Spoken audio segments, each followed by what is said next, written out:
Di antara syirik yang berkaitan dengan tauhid al-uluhiyah adalah menyembelih kepada selain Allah.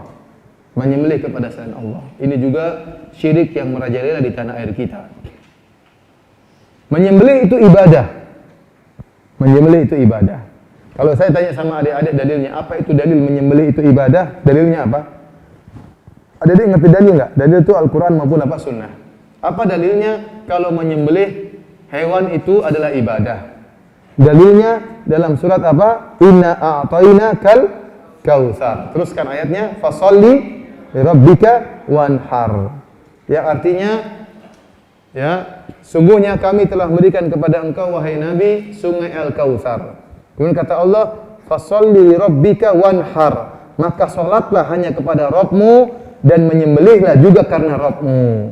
Maka seorang tidak boleh menyembelih kecuali karena Allah Subhanahu wa taala dalam rangka mendekatkan diri. Tidak boleh dia menyembelih mendekatkan diri kepada jin, tidak boleh dia mendekatkan diri kepada wali, tidak boleh kepada nabi. Dia hanya menyembelih mendekatkan diri hanya untuk siapa? Allah Subhanahu wa taala.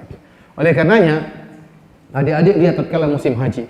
Musim haji, seluruh jamaah haji, hampir kebanyakan jamaah haji, mereka nyembelih satu orang haji seekor kambing. Rata-rata ada yang nyembelih kambing, ada yang nyembelih onta. Jutaan kambing atau jutaan onta seluruhnya disembelih karena Allah. Luar biasa, haji itu syiar tauhid. Makanya orang-orang tatkala haji berkata, labbaik Allahumma labbaik, labbaik la syarika laka labbaik. Ya Allah, kami penuhi panggilanmu ya Allah. Ya Allah, tidak ada syarikat bagimu. Seluruhnya tawaf di Ka'bah, enggak ada yang tawaf di kuburan.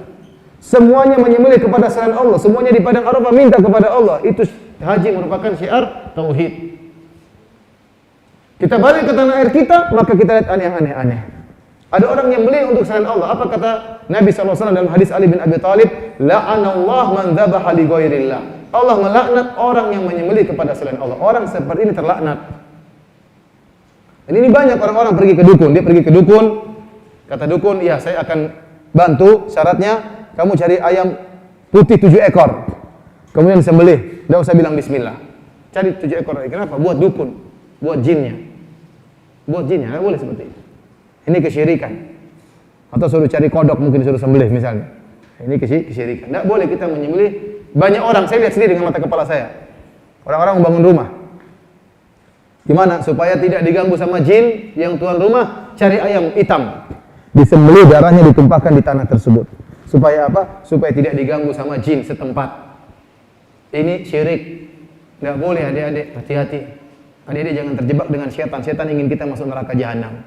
Dia ingin kita melakukan kesyirikan. Tadi, menyembelih itu ibadah. Kalau kita serahkan ibadah kepada syaitan, kepada selain Allah, kita musyrik. Tidak boleh.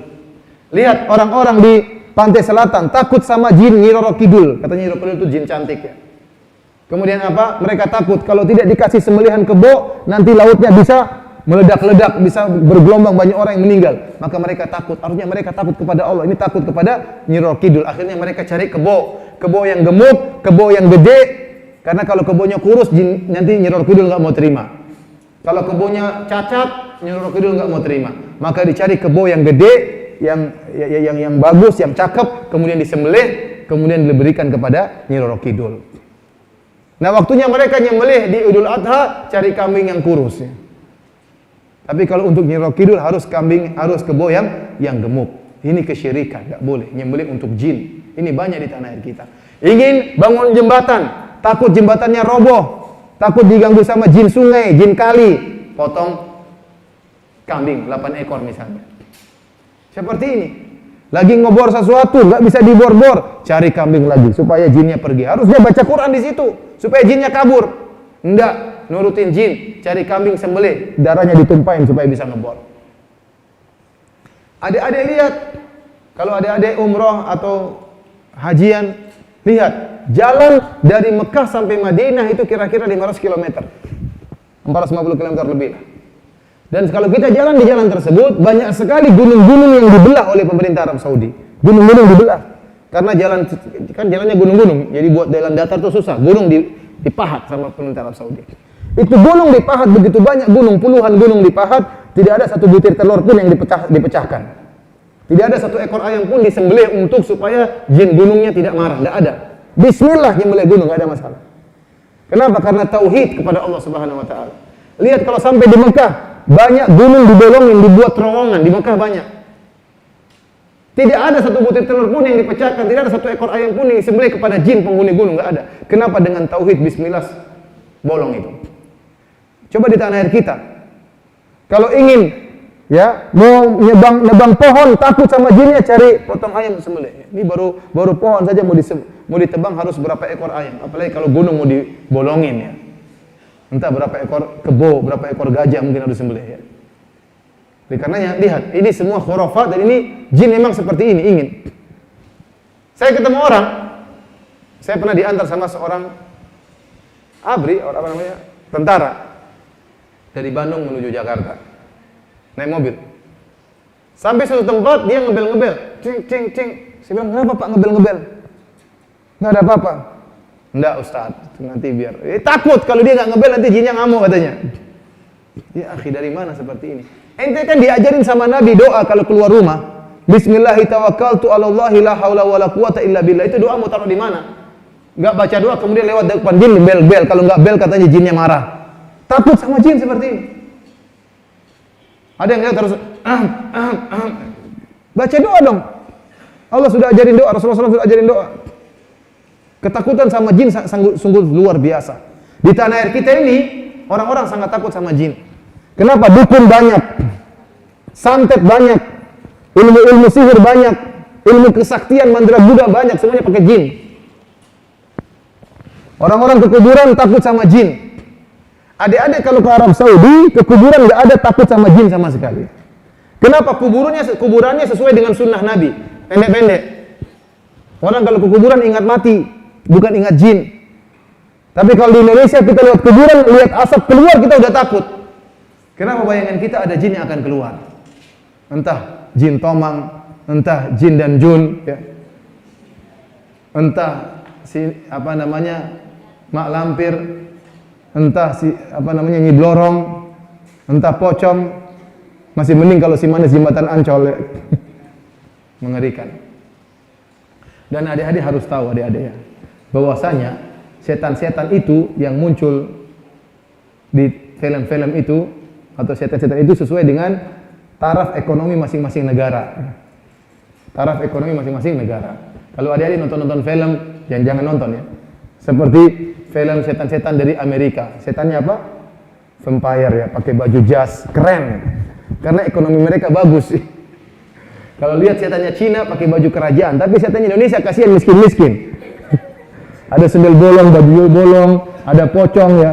Ada gendruwo, rambutnya semrawut, belum mandi ya.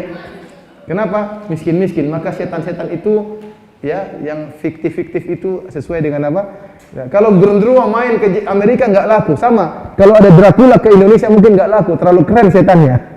Oleh karenanya ini semua fiktif, nggak benar ya. Jadi lihat, jin benar-benar diagungkan di tanah air kita. Sehingga dia semakin kepala besar dan sering mengganggu kita. Sampai orang-orang mau kamar mandi saja takut. Kenapa? Nonton film setan takut. Mau kamar mandi, Rasulullah ajarin doanya, Allahumma inni a'udzubika minal khubuthi wal khaba'ith. Ya Allah, aku berlindung kepada Engkau dari jin lelaki maupun jin betina, jin perempuan. Tapi karena kita nonton film-film takut, nanti kamar mandi harus dibuka sedikit, takut. Padahal lampunya sudah dinyalain. Kenapa? Ketakutan sama jin. Akhirnya benar-benar dikuasai oleh jin. Dukun semakin beredar, dukun di mana-mana dihormati. Ini di tanah air kita. Padahal itu semua apa? Kesyirikan. Jadi adik-adik hati-hati, di antara kesyirikan yang banyak tersebar di tanah air kita adalah menyembelih kepada selain Allah. Tidak boleh kita menyembelih apapun kecuali hanya untuk Allah Subhanahu wa taala. Jangan sampai kita menyembah jin. Jangan sampai kita menyembah jin melalui para dukun. Dan jangan pernah percaya kepada para dukun. Para dukun itu jangan pernah percaya. Para dukun kebanyakan bohong. Mereka pernah benar cuma sekali-sekali. Lihat para dukun, apa kata para dukun? Yang ingin punya uang banyak datang sama saya. Padahal dia juga miskin dukunnya. Iya, kalau dia kaya, bisa kaya, ngapain dia buka praktek perdukunan? Dia bilang yang ingin dapat cewek cantik datang sama saya. Padahal istrinya mukanya amburadul, Pak dukun tersebut. Ya. Ngapain percaya sama dukun? Jadi mereka itu pembohong, hanya menipu umat Islam. Makanya kalau di Arab Saudi, dukun itu hukumannya dipenggal. Di Arab Saudi dukun hukumnya apa? Dipenggal. Kenapa? Karena dukun itu bekerja sama dengan syaitan dan mengajarkan kesyirikan kepada umat Islam dan juga membuat takut umat Islam. Kenapa orang Indonesia kalau sudah jengkel sama temannya dia tidak bisa balas, dia pergi ke dukun, tolong santet. Akhirnya disantetlah temannya, kasihan. Dimasukin paku dalam perutnya, dimasukin baskom dalam perutnya, ya. Untung nggak dimasukin drum dalam perutnya. Mengerikan. Ini kan ngawur seperti ini, apa menyiksa orang. Makanya dukun-dukun seperti itu harusnya disembelih, dipenggal. Kenapa? Mereka bekerja sama dengan syaitan. Nah, di tanah air kita dukun-dukun sangat dihormati. Hampir setiap kampung ada dukun.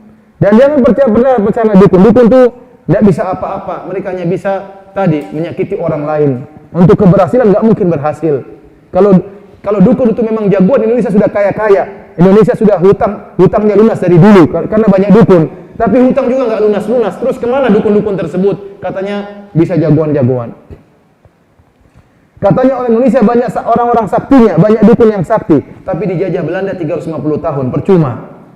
Kemudian juga katanya orang Indonesia dukunnya banyak sakti-sakti, tapi main bola tidak pernah masuk dalam Piala Dunia.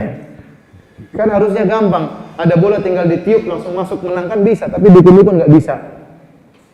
Maka dukun itu nggak ada fungsinya kecuali hanya menebarkan kesyirikan di tanah air kita. Ya. Jadi ini di antara kesyirikan yang berkaitan dengan tauhid al-uluhiyah adalah menyembelih kepada selain Allah Subhanahu wa taala.